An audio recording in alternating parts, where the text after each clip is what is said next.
네, 오늘 말씀의 제목은 너희가 여호와와 함께하면, 이런 말씀 제목 가지고 함께 말씀을 나누고자 합니다.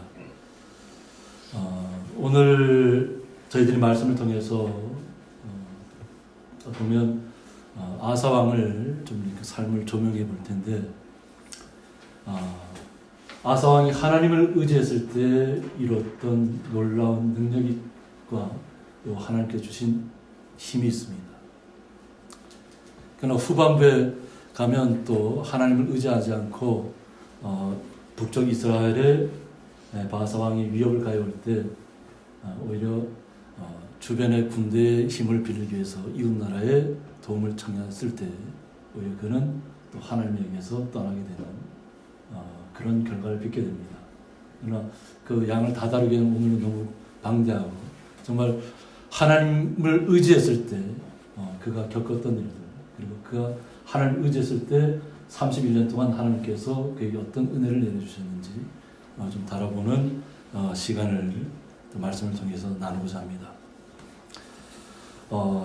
아사 왕은 왕위에 오르면서 굉장히 하나님의 뜻에 순종하고 하나님의 말씀대로 살려고 굉장히 노력했던 그런 왕입니다.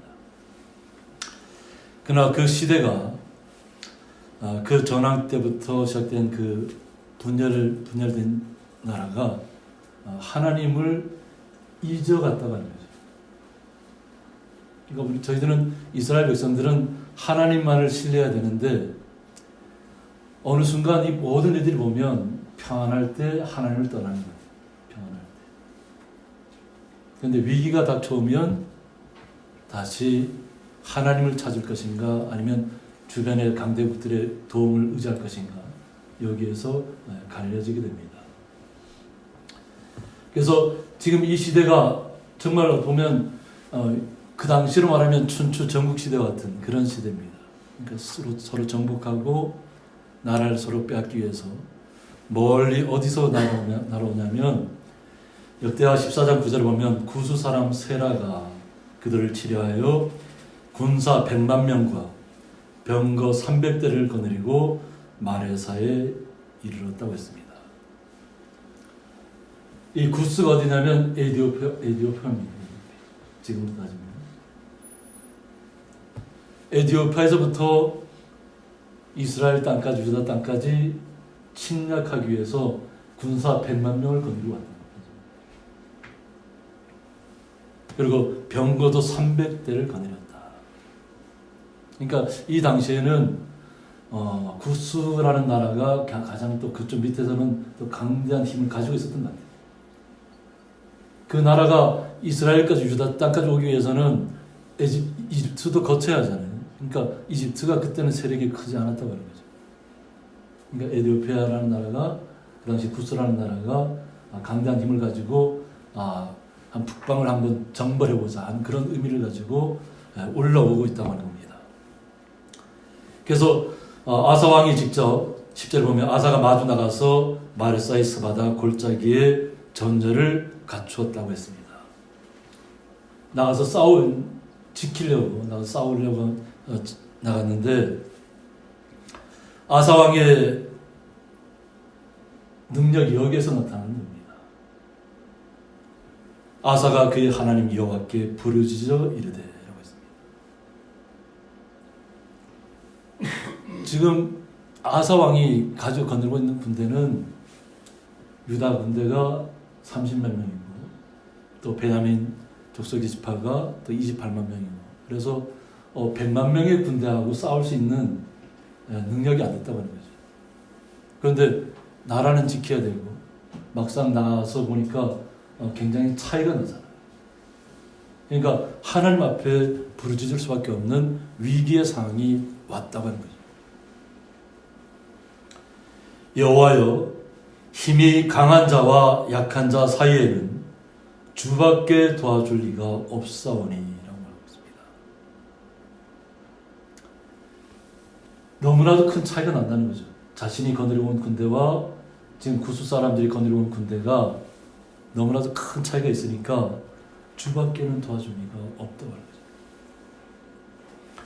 우리 하나님 여호와여, 우리를 도우소서.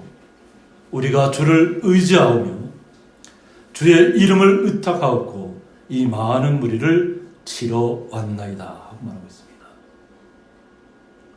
오직 주님을 의탁하고 100만 명의 군대를 치러 나왔다는 거예요. 100만 명. 여호와여 주는 우리 하나님이시오니 원하건대 사람이 주를 이기지 못하게 하옵소서라고 말씀하셨습니다. 사람이 주를 이기지 못하게 하옵소서. 지금 그들은 100만 명의 군대를 이끌고 와 있지만 또 병거도 300대를 이끌고 와 있지만 그들은 하나님을 알지 못하는 백성이라는 거죠. 그들은 사람에 불과하다. 이렇게 표현하는 거예요. 그래서 주를 이기지 못하게 해달라고 간절하게 여호와 하나님 앞에 부르짖고 있는 것입니다. 그럴 때 여호와께서 구스 사람들을 아사와 유다 사람들 앞에서 치시니 구스 사람들이 도망하는지라 했습니다. 하나님께 부르짖었더니까 하나님께서 응답해 주셨다는 거예요. 그래서 하나님이 먼저 나서서 그 구스 군대의 100만 명의 군대를 치며 나갔다는 거예요. 그랬을 때 유다 백성들과 베냐민 지파가 같이 나가서 함께 힘을 합쳐서 나갔다는 거죠. 도저히 싸움에서는 숫자로도 그렇고 병거의 숫자로도 그렇고 이길 수 없는 싸움인데 요 하나님께서 앞장서서 그 싸움을 이기게 만들었다는 거죠. 13절에 아사와 그와 함께한 백성이 구스 사람들을 추격하여 그날까지 이르매 이에 구스 사람들이 엎드러지고 살아남은 자가 없었으니 이는 여호와 앞에서와 그의 군대 앞에서 패망하였습니다. 노력한 물건이 매우 많았더라. 여호와께서 그날 사면 모든 성읍 백성을 두렵게 하시니 무리가 그의 모든 성읍을 치고 그 가운데 있는 많은 물건을 노력하고 또 짐승 지키는 천막을 치고 양과 낙타를 많이 끌고 예루살렘으로 돌아왔더라고 말씀했습니다. 구스 사람의 군대를 100만 명이 끌고 왔던 그 군대를 다 물리치고 나니까 그 주변에 있던 나라들도 이제는 여호와 하나님을 두려워하기 시작했다. 아, 이스라엘 유다 백성에게는 하나님이 함께 하시는구나. 뭐 병거의 많고 적음을 따지는 것이 아니라 하나님께서 함께 하시니까 정말 그 당시에는 누구도 대적할 수 없다고 생각했던 에디오피아 군대가 물러갈 수밖에 없고 다 죽을 수밖에 없다. 그리고 그들은 노량물을 다 가져오게 됐다. 그러니까 그 광경들을 주변 나라들이 다 보았다는 거죠. 그리고 그날 족속들이 다 보고 이제는 도저히 저기에 대해서는 우리가 대항할 수 없겠구나. 그 두려움을 갖게 되었다고 하는 겁니다. 그러니까 하나님을 의지하고 하나님을 의지하지 않는 것의 차이가 여기에서 드러나는 겁니다. 그렇게 큰 승리를 거두고 오늘 예루살렘으로 돌아왔는데 예루살렘으로 돌아왔을 때 하나님의 영이 선지자에게 임했다고 하는 겁니다. 하나님의 영이 오데세 아들 아사랴에게 임하시매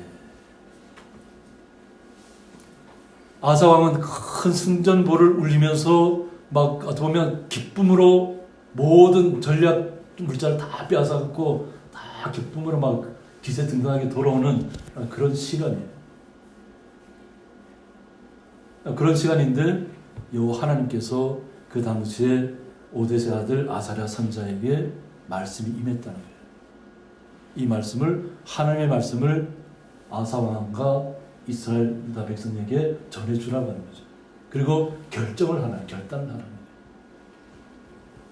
그래서 2절 보면 그가 나가서 아사를 맞아 이르되 아사와 및 유다와 베냐민의 무리들아 내 말을 들으라.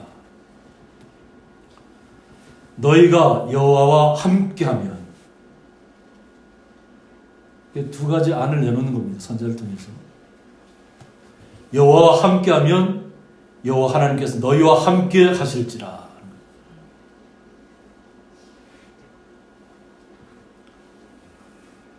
너희가 만일 그를 찾으면 그가 너희와 만나게 되시려니와 하나님을 찾고 정말 때로는 부르짖고 하나님 앞에 간절히 나아가서 하면 하나님께서 만나 주시겠다는 거예요. 그러나 너희가 만일 그를 버리면, 또 이제 평화가 찾아왔잖아요. 이제 평화가 찾아왔다고 이제는 또 하나님 앞에 그렇게 부르짖지 않아도 되겠다 하는 그런 마음을 가지고 하나님을 떠나면 하나님도 여호와 하나님도 너희들을 버릴 것이다. 그러니까 둘 중에 하나를, 너희들이 지금 승전보를 갖고는 왔지만 여기에서 끝나서 되는 것이 아니고 지금부터가 시작이라는 거예요. 당장은 위험한 위기가 찾아왔고 울부짖으니까 하나님께서 응답해서 물리쳤지만 또다시 하나님을 떠나고 하나님을 배반하고 산당에 가서 우상들 앞에 가 있으면 하나님 아예 이제 버리시겠다. 그러니까 둘 중에 선택을 하라는 겁니다. 그러니까 아사왕이 저희들이 본문 봤던 14장 11절에서 얘기했던 것처럼 여호와의 힘이 강한 자와 약한 자 사이에는 주밖에 도와줄 이가 없다고 고백했던 것처럼, 우리 하나님 여호와의 우리를 도와달라고 얘기했던 것처럼 아사왕도 또 그것을 좋게 받아들였다고 하는 겁니다. 그런데 저희들이 이 성경 본문은 이렇게 잘 읽어봐야 돼요. 그래서 나중 가면 또 아사왕이 31년 동안 평화를 누리다가 하나님을 온전하게 의지하지 않아요. 그때부터는 소용돌이에 또 빠지게 됩니다. 그래서 의지했을 때 우리는 어떻게 하나님께서 우리를 도우시는가, 그것을 잘 봐야 됩니다. 그러니까 사람의 마음이라는 것이 항상 주님만을 의지할 것 같은데 어느 순간 평화가 찾아오고 31년 동안 평화를 누리다 보니까 느슨해져 버립니다. 그리고 주변의 나라들이 또 왕성해지죠. 그러니까 주변의 나라들을 의식하기 시작한다는 거죠. 그러니까 하나님을 의식해야 되는데 주변 나라들을 의식하기 시작하면 그때부터 하나님과의 관계는 끝나는 그 관계입니다. 그래서 오늘 아사왕이 정말 여호와여 우리를 도와달라고 부르짖었던 것처럼 아사왕이 그 당시에는 이 선자의 말을 잘 받아들여서 또 백성들도 또 지금 전쟁에서 막 승리하고 기쁨에 넘쳐 있잖아요. 그러니까 이 선자의 말을 좋게 받아들였다고 하는 거예요. 근데 그 당시의 상황이 어떠냐면 이스라엘은 참신이 없다고 했어요. 참신이 없다. 진정한 진실한 하나님이 없다는 거예요. 영성경에서 true God 이렇게 얘기하는데, 진실한 하나님만을 우리가 찾아야 되는데 그냥 온갖 우상들을 다 섬기는 그런 시대에 살고 있다고 하는 거죠. 이스라엘이. 이 평화의 시대가 그렇다. 평화의 시대가 무조건 좋은 것만 아닌 것. 그냥 우리의 마음이 그냥 느슨해져 버려요. 하나님이 없어도 그냥 언제든지 우리 하나님은 우리가 잘못해도 무조건 우리랑 함께 하시는 하나님처럼 착각하고 살아가는 거죠. 우리가 우상 앞에 가서 절해도 되고 온갖 많은 것들 스스로 깎아서 만들고 그 앞에 가서 절하고 붓고 만들고 이래도 하나님께서는 우리의 소리를 그래도 용서해 주실 거야. 이런 의미로 사람들의 마음이 느슨해져 버려요. 가르치는 제사장도 없다. 가르치는 제사장. 하나님 앞에 어떻게 예배해야 되는지를 가르치는 제사장이 없다. 그리고 율법도 없은 지가 오래됐다. 하나님 말씀만을 가지고 하나님만을 의지하고 하나님 앞에 그 말씀이 주는 의미를 잘 간직하고 하나님께서 우리에게 명령하신 거죠. 하나님만을 섬기면 내가 너희들을 보호할 것이고 하나님을 떠나면 내가 너희들을 버릴 것이라는 거예요. 결국 율법의 그 의미가. 근데 율법도 없은 지가 오래되었다는 거예요. 그 상황이, 이스라엘 상황이. 그러니까 지금 승전보를 울려서 막 기분이 좋아서 막 그렇게 들떠 있을 때가 아니라는 거죠. 당장은 급하니까 하나님께서 그 부르짖음 때문에 도와줬지만 앞으로의가 어떻게 할 것인가 문제가. 그래서 14절 보면 그들이 그 환난 때 어떻게 보면 정말 신이 없는 것처럼 생활하고 온전히 하나님 앞에 예배를 해야 될 제사장도 하나님 앞에 온전하게 예배하는 법을 가르치지 않고, 그러니까 말씀은 분명히 주어졌는데 그 말씀이 어디에 있는지도 모르고, 그런데 막상 100만 대군이 쳐들어와서 위기가 닥치니까 그때서야 하나님 보고 구해달라고 부르짖는 그런 상황이었다. 그래서 그 환난의 때가 때로는 우리에게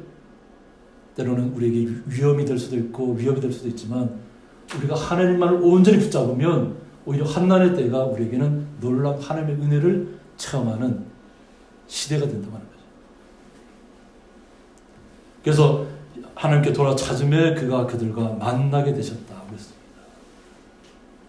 그러니까 하나님과 다시 만나게 되었는데, 실제로 제사장들은 어떻게 하고 있어요? 그냥 금송아지를 만들어 놓고 거기 가서 절하고 있고, 또 이방 나라의 우상을 가지고 들어와서 그냥 온갖 하나님께서 가장 싫어하는 일들을 버리고 있는 거예요.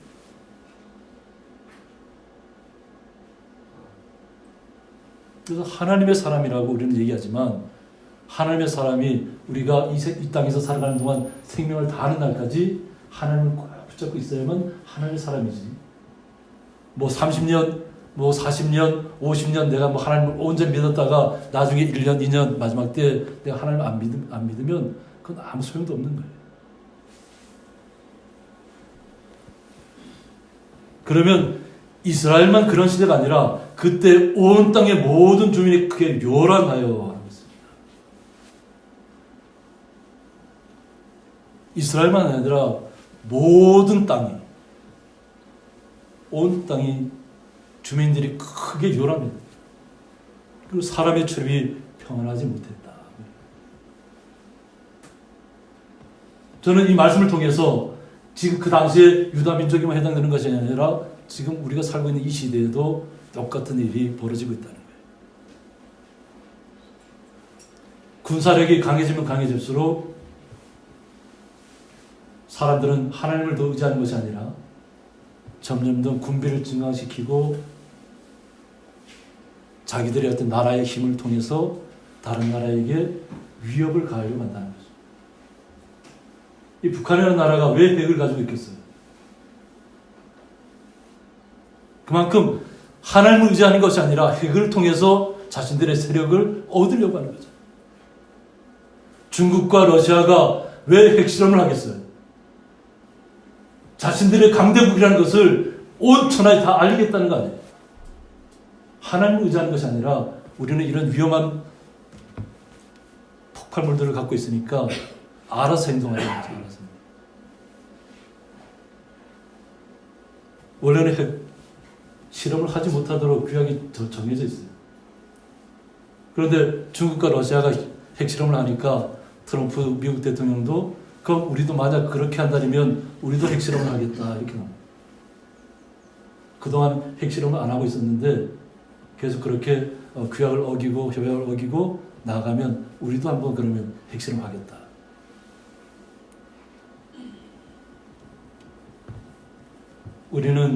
우리가 직접 겪은 건 아니지만 이웃나라 일본이 핵탄두 2발에 모든 것을 다 포기했잖아요. 결국 핵을 쓴다는 것은 그냥 스스로 망가지자는 얘기와 똑같아요. 다 무너지자는 얘기와 똑같아요. 지금 이 세상에 강대국들이 보유하고 있는 핵탄두만 하면 지구를 그냥 다 무너뜨리고 남을 만큼 핵탄두가 위력이 있어요. 근데 중요한 건 뭐냐면 하나님이 지구를 만드셨는데 우리가 지금 살고 있는 환경을 따뜻하게 만드는 모든 것들이 핵 마그마가 지구 중앙에 있다는 거예요. 핵으로 할 수 있는 능력은 아무것도 아니에요. 하나님이 하시고자 하면 우리가 살고 있는 이 지구는 그냥 다 사라지고 없어요. 근데 하나님께서 태양을 통하고 우리 안에 핵 마그마 물질을 통해서 지금 우리 모든 식물들이 살아나고 물이 흐르고 우리가 좋은 환경 가운데 살 수 있는 환경을 만들어 놓으셨다는 거예요. 그런데 사람들은 눈에 보이는 위치만 생각하는 거예요. 무기만 생각하고.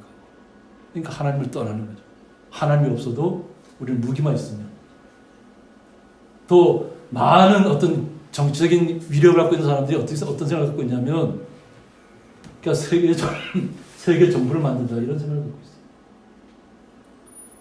그리고 오히려 인구를 갖다가 뭐 질병에 걸리게 하고 병균에 걸리게 해서 그냥 한 5억 명 정도만 남기자 이런 얘기까지 있어요. 그리고 자신들만 잘 살자는 거죠. 많은 사람들을, 힘없고 약한 사람들은 병균에 걸려서 죽게 만들고, 이 지구가 수없이 너무 많은 사람들이 살기에는 너무 복잡하다는 거죠. 그러니까 가진 사람들만 어떻게 해보자 이런 생각을 갖고 있는 사람들이 있다고 하는 거예요. 누구라고 지칭은 못하지만 그런 마음을 갖고 있는 사람들이 지금 세상을 자신들의 힘으로 어떻게 누려보려고 준비하고 있다는 거예요. 근데 하나님이 생각하면 그냥 웃을 일밖에 안 돼요. 사람이 생각하고 사람이 계획하는 것은, 하나님은 한마디 말씀이면 모든 세계가 다 사라져버리고.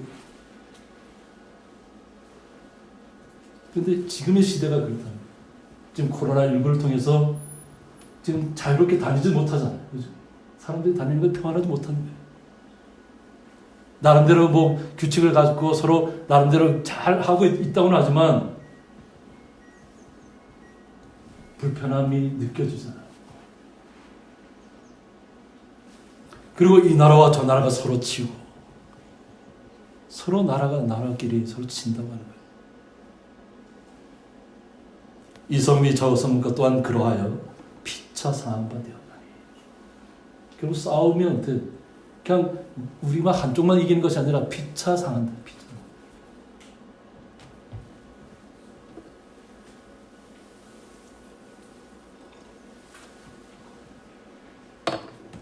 그런데 오늘 본문의 말씀 보면, 이는 하나님이 여러 가지 고난으로 요란하게 하셨음이라 하고 있습니다. 서로 그냥 머리가 되겠다는 거예요. 서로 머리가 되겠다. 나라들마다 크고 작은 나라를 구분할 것 없이 서로 머리가 되겠다고 서로 하고 있는데, 이것이 결국은 하나님을 신뢰하지 못하기 때문에 일어나는 일들이에요. 하나님께서 이스라엘 시대에도 여러 가지 고난을 통해서 그들이 정말 춘추전국 시대 같은 전쟁의 소리들로 몰아붙였던 거죠. 그런데 지금 시대도 마찬가지예요. 우리가 어떤 생각을 갖고 있느냐에 따라서 하나님께서 이 말씀을 실행할 수도 있고, 아니면 아사왕이 하나님 앞에 부르짖을 때 돌이킨 것처럼 우리를 보호해 줄 수도 있다고 하는 거예요. 그러니까 아사왕의 그 믿음을 조금 신실하게 주님만을 의지했을 때를 우리는 끝까지 유지해야 될 점 있습니다. 100만 명의 군대가 쳐들어온다고 할지라도 하나님 앞에 부르짖어서 이겨냈던 것처럼, 우리 앞에 당면한 어떤 문제든지 유다의 백성들과 그 이스라엘 민족만이 아니라 말씀을 지금 듣는 우리 모든 성도들도 결단을 하셔야 돼요. 결단. 오직 나와 내 집은 여호와만 섬기겠다는 그 마음이 우리에게도 있어요. 7절에 그런즉 너희는 강하게 하라 하고 있습니다. 너희의 손이 약하지 않게 하라. 너희 행위에는 상급이 있음이라. 우리가 하는 모든 삶의 역할들에는 분명히 하나님의 상급이 따라온다는 거예요. 그러니까 오직 주님만을 신뢰해야 됩니다.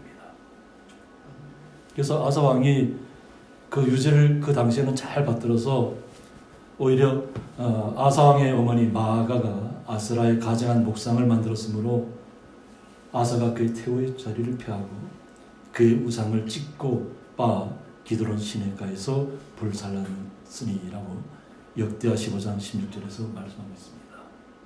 그러니까 그 당시에는 아사 왕이 하나님 앞에 온 유다 백성들과 맹세해서 어머니가 우상을 섬기고 있으니까 그 목상을 찍어버리고 태우의 자리에서 피하게 만든다. 피하게. 그래서 그렇게까지 신실하게 했던 아사 왕입니다. 그래서 오늘 역대하 15장 15절을 보면, 온 유다가 이 맹세를 기뻐한지라 무리가 마음을 다하여 맹세하고 뜻을 다하여 여호와를 찾았으므로 여호와께서도 그들을 만나 주시고 그들의 사방에 평안을 주셨다라고 했습니다. 온 유다 백성이 이 맹세를 기뻐했다는 거예요.